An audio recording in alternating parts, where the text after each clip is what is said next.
Okay, I guess I can see. We are here with Preston Dennett, MUFON researcher of 25 years, experts, author of 17 books, and co-host on Third Phase of Moon Radio. Preston, you've got a really important case right now, and before you tell us about this, tell us about your experience in researching similar cases and how many you've done in general. Yeah, I've been researching UFOs for about 25 years now and written several books on the subject, and have done an enormous amount of research into underwater UFO activity here on the coast of Southern California. So I'm really excited about this case involving a Boy Scout by the name of Alan Bergholt, and he's going to speak to us about his amazing experience while on Catalina Island, during which he and his fellow scouts saw no less than 200 UFOs. It's an extraordinary case.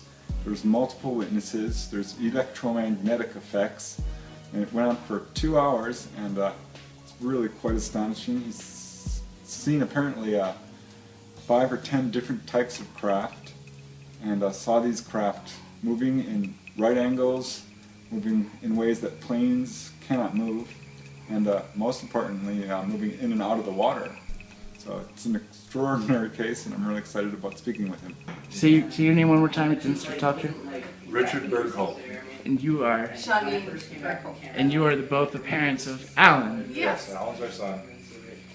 And Alan, one more time, say your name and your association you're with. Alan Bergholt, I'm like 14 and a half. And you're a Boy Scout. Yeah, Boy Scout. Yes. And you had an amazing encounter in Catalina with your Boy Scout troop, right? Mm-hmm. Parsons You Landing. just finished 8th grade. Yep. Troop that looked like a house. Oh yeah, that was one of the lights on shore. It was like really bright lights. I don't know, it was like one of those glass like dome house or something. That's what we thought it was at first, but then when it started moving over, it's like, wait, that was over 20 degrees to the right of that rock. It wasn't on top of the rock. At the end of it, it was like on top of the rock, which didn't make sense. I was like, that's not right. And then, yeah, the other one was moving over at the same time, like they were going together, and then this one went over a little bit, but then it went back, and then it kind of went closer together. This one went down, but that one went like up. So it's like a spaceship made of glass? Or Yeah. see-through glass? Or Yeah, I guess, or I've something. heard that before. How as many well. did you see? Yeah. Hundreds, I don't know. Really? Yeah. And hundreds, they were all shaped different, Mhm. several of each kind? Yeah, and then there's some of these, like maybe 12 of these total. Wow. And then this is basically what the shore layout looks kind of like. It's like, this is like the lighthouse we saw, which ended up being over there, which was kind of weird. And this was like the 2 lights, or even 3, sorry. We thought were planets, but they weren't really. We don't think they're planets, because planets don't do that. And these are just kind of like the lights of the cars we could see going down the freeway. And then we saw some lights in the water, but they were like, wasn't so as bright as these, but then we're like, well, water kind of does that. You know, you mentioned in your History Channel when you were on the USO episode, and also in your books, there was another case that you talked about, I believe it was in the 90s, where over 200 ships were seen coming out of the water and flying to the sky. Would you compare that case to this case? Yeah, the case you're speaking of took place in Topanga Canyon, which is located right along the coast there, literally within viewing distance of where this other experience took place. And that involved a couple, 2 people, and actually turned out there were more witnesses to that night, 20 or 30 actually. But this couple saw literally hundreds of craft coming up from below, not from above.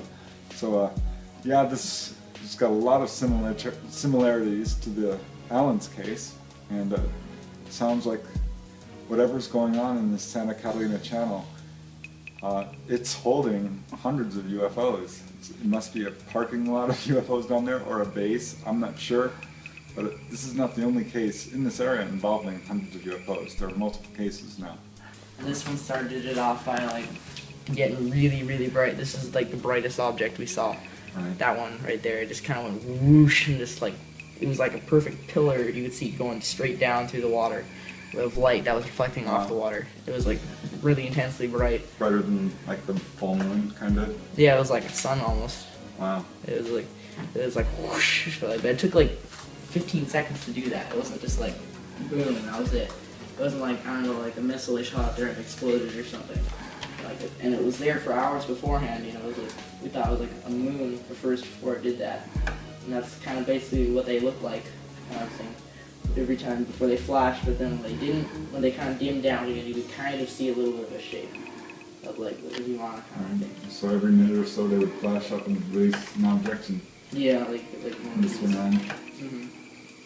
And a couple of like kind of things. I mean, yeah. I have a question. So how long did this last? Like 2 hours or more. 2 hours? Or maybe more than that, 2.5 or something. How many people were there with you? We were like, in our troop, there's, I don't know, maybe 30 or something. And there was probably like 4 to 6 other troops with us there.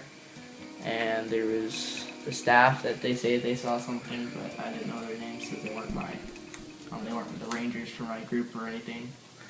And people on Emerald Bay, they said they saw something too. They saw lights, but it was like maybe in this general direction. And like some of them, like maybe like 2 or 3 of them kind of felt like they went that way, which is kind of weird. Like along with them, but mainly when they came from like these 3 different directions, and they all went that way. Yeah. The other 2 lights were, I don't know, maybe they were over here or something, I'm not sure. I don't know where they were, because I didn't have a top view of it. Well, based on what you described, I feel confident in saying that they weren't military. It sounds like whatever's going on in the Santa Catalina Channel, it's holding hundreds of UFOs. It must be a parking lot of UFOs down there, or a base, I'm not sure. But this is not the only case in this area involving hundreds of UFOs. There are multiple cases now. Particularly because they're coming out of these balls of light is not something that the military has officially released in any way. For them to test what would be secret aircraft over a group of Boy Scouts is just not believable. Yeah, Preston. I feel like this is probably a valid UFO sighting. And all your years You're really of lucky to have seen what you saw. huge sighting with all that craft. Right. Very unusual to see that many different types of objects at once. So the only ones that he really could talk to about it were the boys that he was with. And I have contacted both of those parents, and we just haven't had a chance to really sit down and talk. But I think the other parent says, yeah, man, the story, I couldn't believe it. He says, I really want to talk to you about this. But the father is a SWAT officer in the sheriff's department. And one time I called him, he was out on surveillance, and he couldn't talk then. And Yeah, other because times, it's like, just as they're starting to talk, the guy had been wandering just started moving around, so like, oh, bye, and this is like, yeah, so I will get in touch with him. I do hope to, yeah. And I'm sure Because to have corroboration on a case like this is Huge. really, essential. really Yeah. strengthens it. And I think to make And I it more think he was credible. very open to it. And it's I'm just sure there's a that- lot of other witnesses too. There has to be, right? Yeah. But see, the mainstream media doesn't do their job. There's actually CIA documents that have been released from the Freedom of Information Act, which show that not only do they want plausible deniability so they don't tell certain branches, most branches of the government, but they are to discredit witnesses, to make up whatever explanation, and to ridicule the story.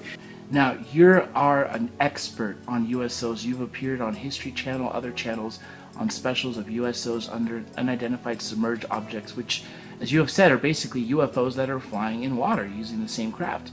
You've done, what, over 200 cases just in this channel alone, Catalina channel? Yeah, there's definitely well over 100. I'm not sure if it's quite 200, but there are literally hundreds of cases of UFOs in this one particular area. And not only just UFOs, but USOs, where these objects are coming in and out of the water, and all around Catalina Island, and where this Boy Scout had his experience is a huge hotbed of activity. I think that there's a lot of evidence pointing towards the existence of some sort of underwater base, and Alan's testimony really supports that.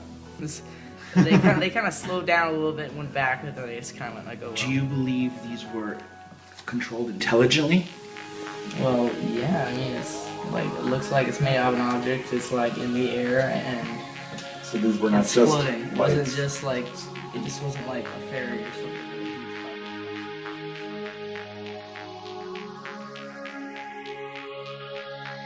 important case right now. And before you tell us about this, tell us about your experience in researching similar cases and how many you've done in general. Yeah, I've been researching UFOs for about 25 years now and written several books on the subject, and have done an enormous amount of research into underwater UFO activity here on the coast of Southern California.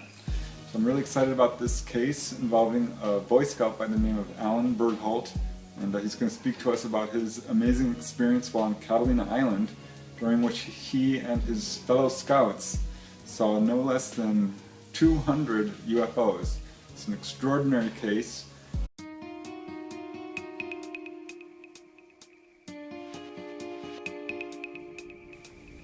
Okay, I guess you can see we are here with Preston Dennett, mufon researcher of 25 years, experts, author of 17 books, and co-host on Third Phase of Moon Radio. Preston, you've got a really... There's multiple witnesses, there's electromagnetic effects, and it went on for 2 hours, and it's really quite astonishing. He's seen apparently 5 or 10 different types of craft, and saw these craft moving in right angles, moving in ways that planes cannot move, and most importantly, moving in and out of the water. So it's an extraordinary case, and I'm really excited about speaking with him. Say your name one more time, Mr. Talker. Richard Bergholt. And you are... Shani. And you are both the parents of Alan. Yes, Alan's our son. And Alan, one more time, say your name and